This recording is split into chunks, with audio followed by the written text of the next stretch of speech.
And it goes a little something like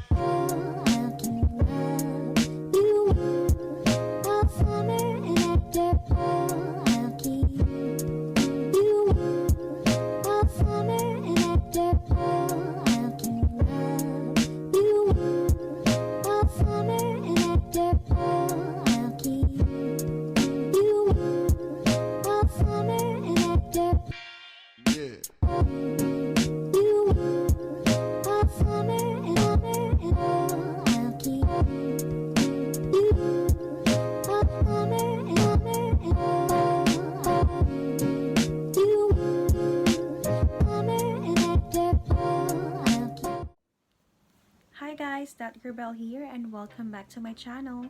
For today's video, I am going to do the unboxing of the products that I purchased online. Yes, I ordered this online. It is not gifted. This is gonna be like a little treat for myself.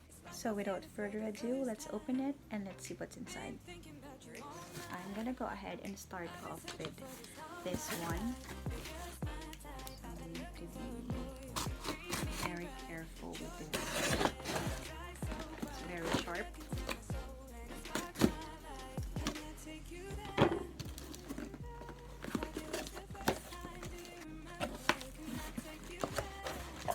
So this one is from Bath and Body Works.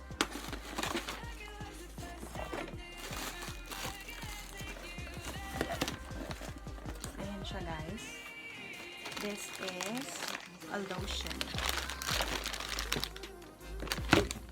So yeah, maganda yung packaging nila. They make sure that it's well packed at may bubble wrap the bottom. So the first one guys is the champagne toast. This is a body lotion from Bath and Body Works. I've tried the Victoria's Secret champagne scent and I love that. So I'm just wondering what this Bath and Body Works champagne toast smells like. Next one is sweet tea. It has a shea butter plus vitamin E. I've tried their mist perfume and I like that. Okay, so the third one is the black raspberry vanilla. Ayan. Body lotion. It has like 24-hour moisture and it is 236 ml. So it has coconut oil, shea butter, and vitamin E. So I haven't tried this one as well, so we will see. So I don't understand why they have to like deliver it in separate boxes. So meron pa tayo dito guys. The other one is delivered via UPS and this one is delivered via FedEx. So I don't know, it doesn't make sense why they have to separate it. Anyway, let's open this one. Okay, again, there is like a receipt and inside, ayan. This is the fourth one guys. This is the cucumber melon. Ayan, parang mabango lang siya. So, ito, in-order ko rin. So, the third box. So, this is the third box guys.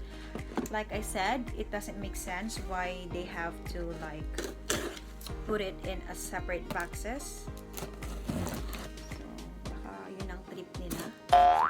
Ay magagawa.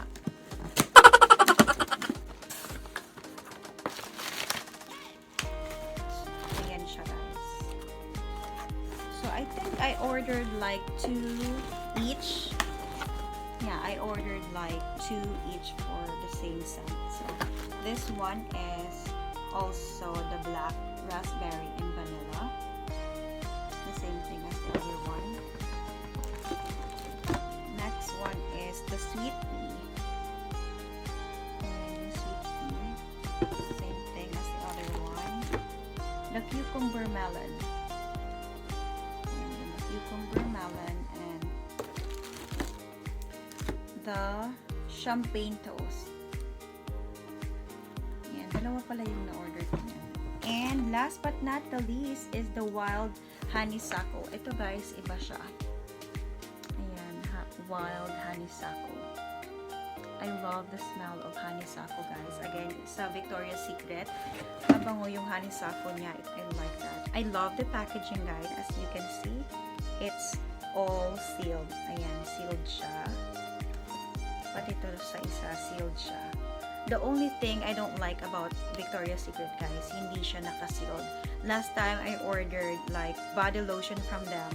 The two lotion that I ordered, it's not sealed, so I had to call them, especially right now that we have, you know, coronavirus. So yeah, I am going to go ahead and smell this one.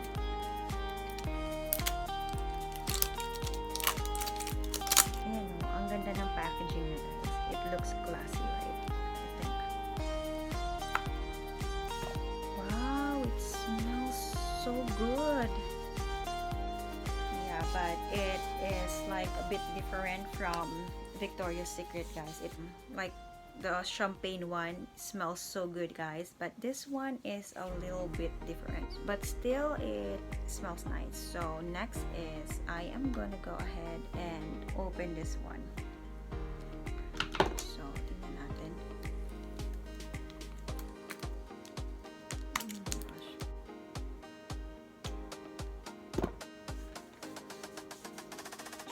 Not bad. Yeah, I like the cucumber and the melon combination. It's just like mild, and I like that. It has like a sweet cucumber melon scent. Let's try this one, sweet pea.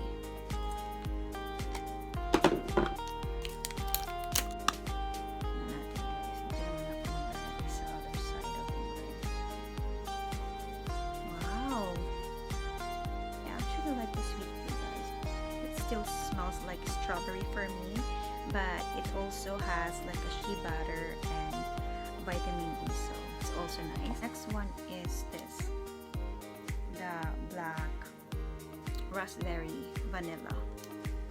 Let's see.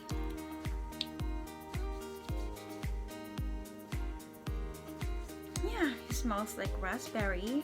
It is not strong, it is like mild, so I like that. It smells like candy. It has like a sweet candy-like scent. It's time to compare the Victoria's Secret versus the Bath and Body Works. So for me, guys, I can say that, you know, I love Victoria's Secret more than this Bath and Body Works, because maybe I'm just used to Victoria's Secret and I am not used, you know, to like different scent of this Bath and Body Works. But this one, guys, is more expensive than the Victoria's Secret, because this is like ranging from $10 to $15. Maybe I am just not used to like using this Bath and Body Works. This is the first time that I purchased a body lotion from them. But yeah, all in all, I am very happy. They are all smells awesome, but it's time to pick like my favorite. So if I am going to pick my favorite, guys, I am gonna go ahead and pick this champagne toast. I like that.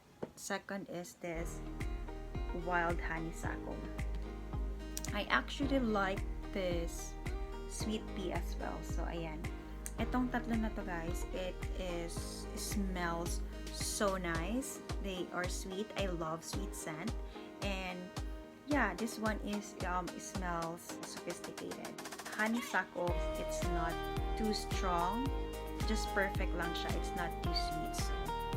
And last but not the least, the sweet pea. What I like about this, guys, is that it smells like a strawberry candy, and meron siyang vitamin E na rin. So these are my 3 favorite. All of that smells awesome, but this is just my top 3 picks. So yeah, I just love lotion, guys. I love collecting lotions, and masaya na ako nakikita sila andyan lang, naka-display. No, naka-display lang, hindi mo gagamitin. So yeah, that's pretty much it, guys. Thank you for watching, and if you like this video, please leave a thumbs up, and if you haven't subscribed to my channel, please subscribe and click the notification bell, and I will see you guys again on my next video.